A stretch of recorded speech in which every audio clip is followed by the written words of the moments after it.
So yeah, today we're going to be rating our very own commander decks. What could go wrong?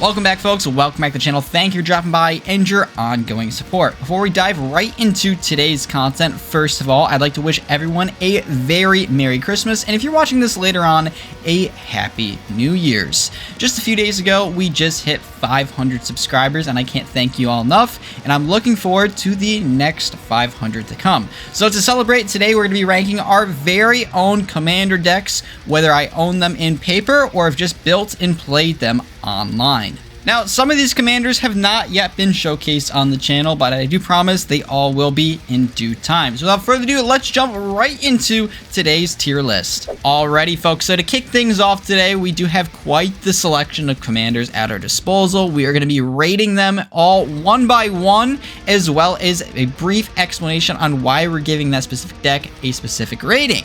Just bear with me though, because this is our first time we are recording in this format, so we will try to make this as seamless as possible. So starting things out, we do have Pir and Toothy, and for those that don't know what Pir and Toothy is, it's a partner commander in which it's all focused around card draw. Whenever you draw a card, Toothy will get a 1/1 counter, and Pir will put an additional counter on it whenever a permanent gets a 1/1 counter. So it's a really cool deck idea, and I'm going to honestly rate it an A. It is super fun. I built this for my brother last year for Christmas, and he has an absolute blast playing it every single time. And as a matter of fact, whenever I play tested this, oh my gosh, I got a little salty. I'm going to be honest. I regret giving it to him because the deck is so much fun. I was like, oh, why couldn't this be mine? So it is a fantastic deck, especially when we have cards like Teferi's Puzzle Box in it, and we can make our Toothy super large, and it's all about Voltron. So I'm going to rate it an A tier at that. Our second commander today is Skeleton Ship down here, and obviously we have covered Skeleton Ship on the channel as a very obscure commander in which we can tap it to put a -1/-1 counter on any target creature. If you're interested in what the deck does, as well as the full deck tech, link to it will be down in the description below. But for those of you that already know what Skeleton Ship is and what it does and how it plays, it's a very obscure card as well as a line of play. And for that reason, I'm gonna have to rate it B. We are building a Rube Goldberg machine, essentially, and waiting until the right moment and that it can pop off. It's really cool, don't get me wrong, but you have to put in the work and know what you're doing, and if you lose a few pieces along the way, you're dead in the water. No pun intended. For our third commander, we do have Angus Mackenzie. Angus Mackenzie is a Bant commander from the set Legends, and essentially we can tap him to fog the entire table.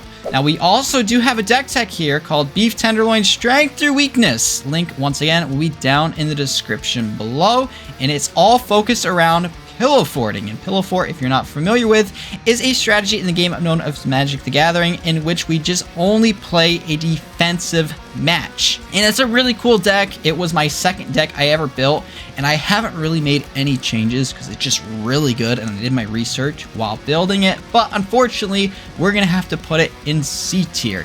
It's not that the deck is bad or it's not enjoyable. However, compared to the other decks on this list, it tends to fall short in some areas. Not to mention the deck is rather linear, so each game will feel the same. That is a good thing. However, in the game of Magic the Gathering, sometimes that can get a bit stale, especially if we're only playing a defensive battle. For the fourth deck of the day, we do have these Skyshark partners. And for those of you that aren't familiar with the Skysharks, it's essentially Pir and Toothy, but on steroids. Not only are we getting effects and life gain when we draw cards, but we're pinging our opponents down, as well as getting further effects with the other partner, the Skyshark Rider, when we are discarding cards. So it becomes a really fun Jeskai wheel draw deck. And for those that aren't aware, Skyshark is a known EDH deck. It's not the route that I went with it. However, the route I took happens to be under $100, so it's definitely on my radar, and I do plan on purchasing this deck, as well as doing a full deck list on the channel in the near future. And for that, we are going to be putting it right underneath Pir and Toothy, just because Pir and Toothy really inspired me to make the Skyshark. It was so much fun, and both do similar effects, one is just a bit more combo-y than the other. But speaking of combos, how about Thralls with Endrixar Master Breeder? This was a budget deck tech I did here on the EDH Brutality YouTube channel, in which I built a full 100 card EDH deck for under $31. That's right, I think I bought it when it was $30.36. The price has gone up slightly, but boy, does this deck make me smile. Endrixar is a legendary creature in which will create Thrall tokens based on the casting cost of a creature on cast. However, there's a catch. When there's 7 or more Thralls on board, Endrixar will sacrifice himself. So the trick with this deck is you have to get out Conspiracy to change all your Thralls into other creatures, and then you can start playing all the big mana mono black creatures with no downside whatsoever. It's a really neat deck, and it's really cool what you can do on budgets. And for that, it's going in S tier. Once again, the full deck tech for that deck on the channel. Link to it will be down in the description below. For the 6th deck of the day, we've got Lord Magnus. That's right, I said it, Lord Magnus. Quite possibly the most obscure commander I've ever built around, and quite frankly, the worst deck I've ever built. I'm still playtesting it in front of others in live spell table games, but somehow it works, and I was really able to play around Lord Magnus's ability. Don't ask me how, because we will be doing a full deck tech in the near future, but this one is definitely on my list to buy. Now, for most casuals out there, this is probably a D tier deck. It really doesn't do that much. There's only old cards in it, and what I mean by that is there's not even retro frame cards. It's just old cards. And just the pure jankiness, I'm gonna have to rate it upper B tier above the skeleton ship, just because every card you cast, people are gonna look at you like, what the hell are you doing? Why are you playing Planeswalk? Why do I always build the worst commanders? Okay, breaking out of that mold, let's actually incorporate a good commander here in today's video with the Mr. Salamander commander. That's right, this guy enjoys making salamander tokens. And hey, guess what? You also have protection from those said salamanders. We don't have the deck tech out yet. It is one that I do plan, but essentially we want to flood the board with salamanders, let our opponents beat each other up with them, and then we want to somehow take control of all those salamanders and just swing out. It is a really cool deck, like I said, and it is quite fun, but it doesn't necessarily fit my playstyle. It is janky, but people know about it, and if I'm going to play jank, I want to play something that nobody's ever seen before. Speaking of jank, let's go over to General Jarkeld, the 4 mana swap creatures during combat, whatever you want to call it, confusing commander for our mono white old school banding deck. Now, this is a really cool deck in which we have the full deck list and deck tech here on the EDH Brutality YouTube channel. Link once again down in the description below. It does a whole lot of nothing, but when it shines, when we can play cards like Michael Jackson, or just dome people with Sword of the Ages. Oh, does it feel good. Now, when it comes to an overall rating for the General Jarkeld mono white banding deck, I'm gonna have to rate it in lower B tier. It is a great deck for what it does. It's got some really janky cards, even better artwork. However, its hang up is you're typically at the mercy of others while playing this deck until it comes time to actually swing, that is. Not to mention, we constantly have to explain to new players that have experienced the deck what banding is and how the mechanic works. Whereas all the other decks, they can essentially just figure out as we play, and it's self-explanatory. For our 9th commander of the day, we do have Lord of Tressorhorn. Now, this is a fantastic Voltron option for those that really want to kill players with Infect. Not to mention, he's pretty obscure with an awesome ability. I mean, let's be honest, he's a 4 mana 10-4. We do have a full deck tech on Lord of Tressorhorn. Links down in the description below is all the decks listed in today's video if I've already covered them. And I'm gonna rate this in upper A. For our 10th commander of the day, we do have a Togatog. He is a Wooburg 5/5 Atog legend that we've covered here on the channel before with my very first EDH deck tech. And he holds a special place in my heart, honestly. For those of you that don't know what a Togatog is, he's a 5/5 that has an instant speed sacrifice ability that says sacrifice another Tog, and a Togatog gets +X until end of turn, where X+X was that a Tog's power and toughness. So the whole idea behind that deck is we have our Togs eat other permanents, because that's what they do, to temporarily make them larger, and then we have our Togatog eat the other Togs. It's pretty chaotic.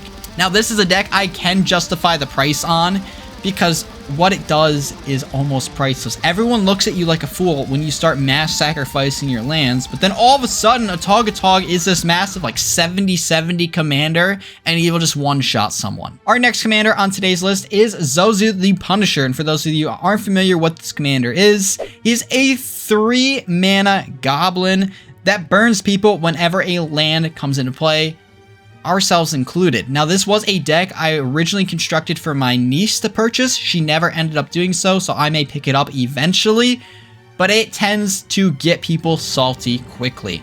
They see Zozu and lands are like land destruction. Now, it does have land destruction in it, but it's more so a burn deck. And if I am destroying lands, you better bet I'm going to have cards like Dingus Egg on board to really get some life down.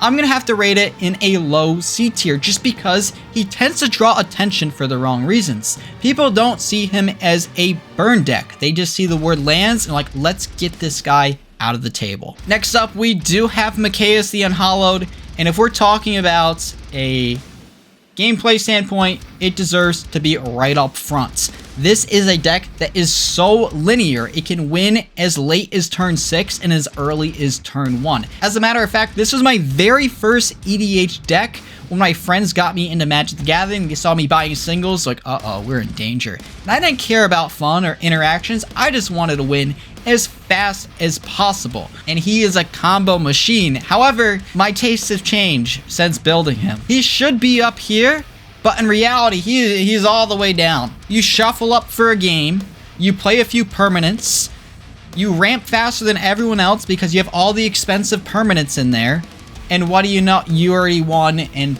they only have a few lands and maybe a creature or two on board, and they can't stop you. It can be fun, but it's one of those decks you can only play once in a while. Otherwise, you're gonna get bored of Magic rather quickly. With that out of the way, though, we can finally get into our last 3 commanders of today's 500 subscriber special. First, which being Tanifa. Now, Tanifa is my favorite commander, not even just commander deck, but just my favorite commander of all time. And for that alone, he's going in S tier. Top S tier, it's not even close. Not only is he mono blue, which is the best color in all of Magic, but this is a Voltron deck in mono blue, which you don't see.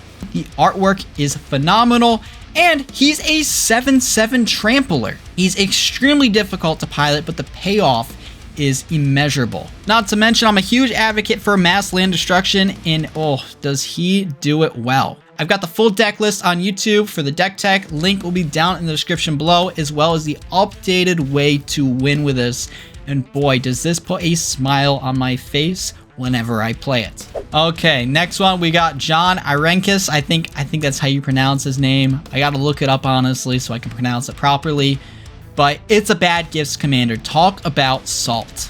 Now, this is another commander that we've yet to feature here on the EDH Brutality YouTube channel. We will be doing so in the near future, but it will be my #1 buy whenever I receive funds for my next Magic purchase, because it's just so interesting to me. So you want to throw all the nastiest creatures imaginable in this deck and just donate them to your opponent and just watch carnage ensue.